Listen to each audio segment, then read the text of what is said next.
It's a WAFF 48 First Alert Weather Day.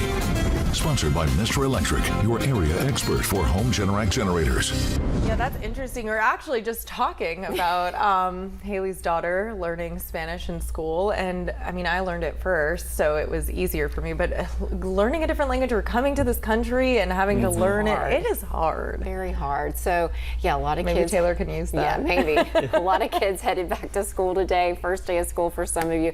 Hope you have a good day. It's going to be hot though. It is going to be hot.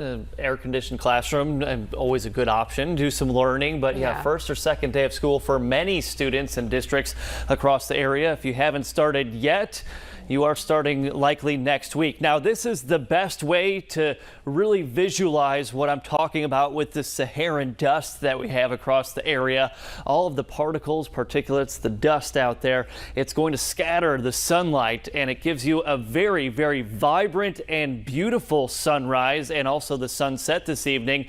The problem is once you start breathing in that dirty air, very poor air quality, then you might start to develop some issues. On top of the poor air quality, very hot and humid today. Heat index back over 100 degrees. Then we have storms, a few stronger storms coming in by the late afternoon into the evening. So a lot to cover on this Friday. We'll go through it piece by piece, starting off with that air quality index of 100. That is unhealthy, and this is typically what we see when we get some of that Canadian wildfire smoke coming in when those fires develop. However, this is all that Saharan dust, so people with asthma, respiratory sensitivity might notice some breathing issues as soon as you step outside.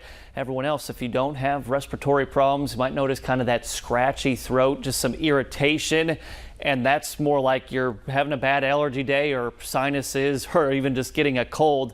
Better air quality by the weekend. New drought monitor came out yesterday.